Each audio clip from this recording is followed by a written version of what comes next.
After 5 years and 19 major updates, Rimworld 1.0 has finally been released. While long periods of early access can be a bad sign for some games, with Rimworld that certainly hasn't been the case. What was already a very good game has only been improved upon, and the regular updates have provided a great reason to return to this deep and addicting colony sim.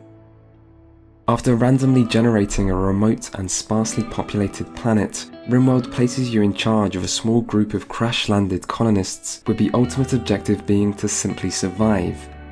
Rather than giving you direct control over your colonists' actions, you'll instead take the role of an invisible manager who oversees the colony's growth through creating work orders and assigning your colonists jobs based on a priority system seen in the Work tab. This may look confusing, but it's a system that follows a very easy to understand logic that will allow you to tweak how your colony is run and turn it into a well-oiled machine of efficiency and prosperity. So Rimworld lets you live out your management dreams, where everyone has a role to play and knows exactly what to do to allow for peak productivity. Except Sam's went too long without a drug fix, and entered a berserk rage. She picks a fight with the pet cat, and loses, but everyone else has to flee the area. The disruption causes food production to take a hit, but things quickly get worse when blight hits your crops the next day. Needing to overcome the short-term food shortage, you look to hunting, and accidentally order your hunter to shoot a boom rat, which turns out to be a lot more explosive than you remember. The resource-rich forest you thought would be easy to survive in is now turning into a flaming inferno, and Sam, who got you into this mess, won't even help because apparently firefighting is not one of the jobs she'll do, even when the flames threaten to consume everything you've built and all your hopes of survival. And there lies the real Rimworld experience. The game gives you all the tools you need to manage your colony to perfection, and then it does everything it can to disrupt your plans and ruin your day. Colonists fight each other. Surprise power shortages lead to even the largest of food stockpiles rotting in the summer heat, and the raids from hostile tribes and pirates just keep coming. Rimworld is designed to provide constant conflict. You can customize how the game will do this through changing the settings of the AI in charge, but the game will try to make sure that conflict never truly goes away, because it's when things go wrong that things get interesting. Rimworld is as much a colony simulator as it is a disaster simulator, and this works really well. You can treat it as a game through and through, where you try your hardest to win, using all your knowledge and careful foresight to create the best colony you can, despite the game's attempts to stop you. Or you can embrace the chaos and treat Rimworld as a simulator for stories, where you get to play a capricious and uncaring god who cares only for enjoying the spectacle of your pawn's suffering. The greatest achievement of Rimworld is that both of these ways of playing are enjoyable and can provide hours of entertainment. If you play to win, Rimworld's colony management has enough depth to make mastering its systems rewarding. There is a lot you need to learn, but the game has a tutorial that will teach you the absolute basics, and after that you're free to go off on your own and start making mistakes. And with each mistake you will often learn a lesson. Over time you'll run your colonies better, and the feeling that you are actually learning is great. A lot of the actual gameplay comes down to minor problem solving. You'll notice that one colonist isn't doing what you want, or one resource is always low, or one factor is constantly lowering your colonist's mood. And then you'll tweak your setup slightly in response, and once you do so, the machine you're overseeing will be running just a little bit smoother. The random events can feel unfair, but the game doesn't throw more at you than it thinks you should be able to manage, and there are ways to manage. So Rimworld works as a survival game, but it also does a great job at creating stories. This side of Rimworld is well documented across countless YouTube videos, webcomics or blog posts.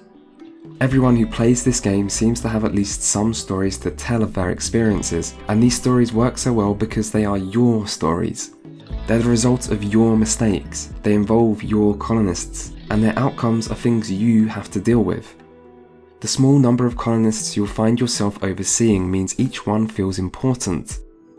Their character traits and vastly different skill sets make each colonist memorable, both due to their usefulness and at times because of their uselessness. When things start to go wrong, it provides an opportunity for your colonists to shine, or perhaps more likely, to find ever more ways to disappoint and frustrate you.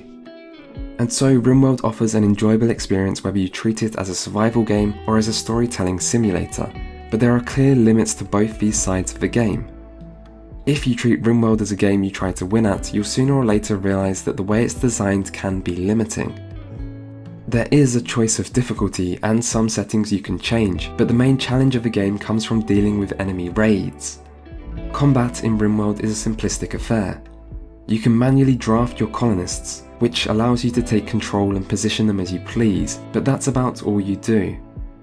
Combat is tactically simplistic. Skillful micromanaging or calculated decision making are both completely secondary to the real deciding factors of base setup and RNG. That might be fine if setting up your base's defences was an interesting part of the game, but easily exploitable AI means you can simply funnel attackers into paths of your choosing that can be filled with traps and lead to simple kill boxes. You can get creative with your setup, but there's no need to.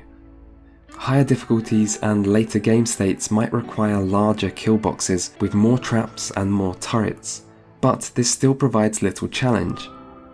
Kill boxes are incredibly effective and quickly get boring. The way in which attackers happily charge straight into obvious death traps over and over feels both cheap and unrealistic, but if you don't use kill boxes, you'll find yourself at a significant disadvantage. This is a problem for a few reasons. Firstly, difficulty isn't highly customizable. If Rimworld is at its most interesting when things are going wrong, you might want to increase the difficulty so that colonists have lower mood, and therefore require more skill to manage, and will lead to more fun mishaps as you fight to survive. But you can't increase the game's difficulty without also increasing the difficulty of raids. Therefore, using kill boxes can almost feel like a necessity on higher difficulties, because if you don't, you won't survive long enough to see your colony go wrong in any other way than raids. And kill boxes lead to raids becoming routine. There's little decision making involved, and there's little sense of progress from seeing your fighters increase their stats, because it's traps and turrets that do most of the work. The way the strength of enemy raids is calculated is also dependent on the number of colonists you have, as well as the item wealth of your base and stockpiles. Therefore, accumulating wealth and growing your colony to be bigger and better only leads to tougher raids, and knowing that can make your progress less rewarding. Gaining as many colonists as possible or stockpiling resources can be punishing, and this design can feel counterintuitive. There also aren't many different ways to play effectively on higher difficulties. You can't, for example, try to survive through focusing on diplomacy. You might be able to increase relations with other factions, but the game will always send enemies your way one way or another. You also can't try to take any type of economic path to victory.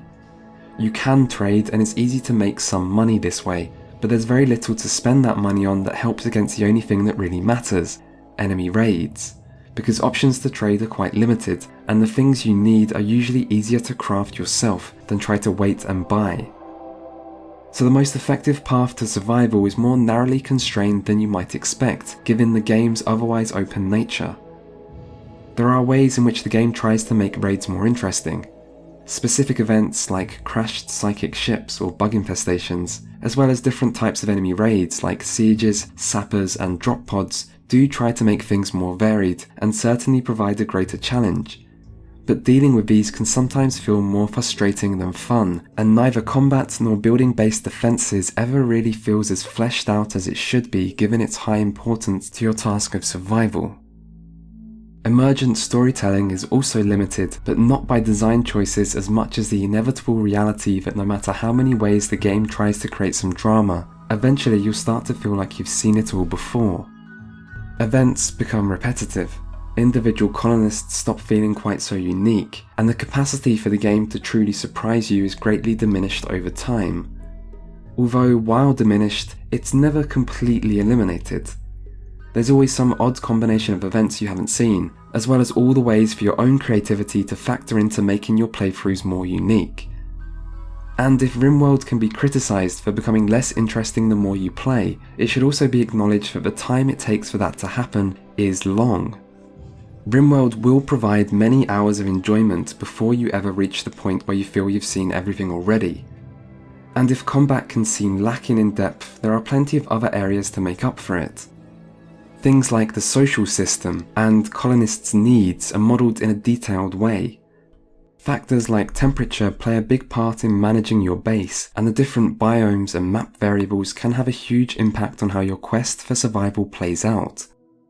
The challenges of a desert are nothing like those of an icy tundra or of a dense and muddy swamp.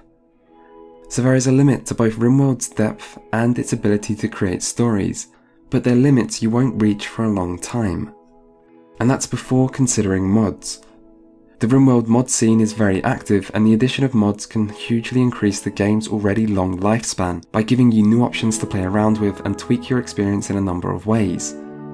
Now that the game has reached 1.0, the mod scene should be healthier than ever, as the problem of new patches causing mod incompatibility should mostly be an issue of the past.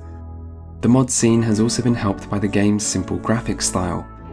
It's much easier to create mods for a game that has simple assets and a minimalistic style of graphics. Those minimalistic graphics might be off-putting to some. Rimworld isn't the most visually impressive game, and the UI also feels like it's been designed more for utilitarian reasons than style. But despite its basic visuals, Rimworld still manages to create a certain atmosphere and have a distinctive feeling. As far as sci-fi goes, Rimworld is pretty light on advanced technology or alien oddities. Instead, its approach to sci-fi mirrors its minimalistic visuals, with sci-fi elements being something used sparsely. The result is a heavy focus on basic human survival, where the feeling of struggling to survive against the odds is used as a jumping off point to create other, more personal stories. Starting with nothing and building everything you have yourself makes your colony feel deeply personal, and seeing your base grow offers a real sense of progression. The soundtrack switches between sounding wistful to quietly determined, and the game evokes a strangely calming feeling, at times lonely but also relaxing. And so the graphics might not be that impressive, but there's still a sense that their minimalistic design matches the atmosphere of the game, and that Rimworld does enough to feel distinctive. And of course, just as the basic graphics have helped the mod scene flourish, so too have they allowed for continual development at a reasonable pace. Rimworld has come a long way, and a lot's been added. Considering the small size of the development team behind it, Rimworld feels like a great achievement, and one of the best examples of how early access can allow for ongoing development in a way that does actually benefit consumers and developers alike. Where other early access games may have felt incomplete in a negative way, Rimworld felt unfinished in a positive way. It felt like a good game that would only get better, and would continue to have interesting features added. Not knowing exactly what those features would be, or where this game would end up, felt genuinely exciting. It was fun to imagine what the future might hold, and now that 1.0 is actually here, it's hard not to feel just a little bit sad. Rimworld's journey is over. The end result is a fantastic colony sim, but I'll miss the feeling of not knowing the game's final destination, of thinking about what new features might be added, and seeing the game gradually get better and better over time. There are some features that I've long wanted and now feel slightly disappointed knowing they'll never officially be a part of the game. Some of these can be fixed by mods, like the ability to increase speed by more than 3 times. Rimworld can be a slow game for experienced players in the early and late stages of your colony's lifespan, as once you know what to do, managing your colonists becomes a very hands-off affair. So while it's nice you can fix this with mods, it's hard not to feel it should have been added to the base game. But then once you start to think this way, the list of features that should be added can be hard to differentiate from the list of features that could be added. And the reality is, a line has to be drawn somewhere. The simple truth is that in its current state, no one can say Rimworld is not a great game, well deserving of its asking price. Still, while there are always mods, now that the base game is officially finished, I'll miss following its ongoing development and the excitement that came with seeing its continual growth. But while Rimworld might be finished, there is still another colony sim out there. A game with even more depth, and that's development doesn't sound like it will ever truly be over.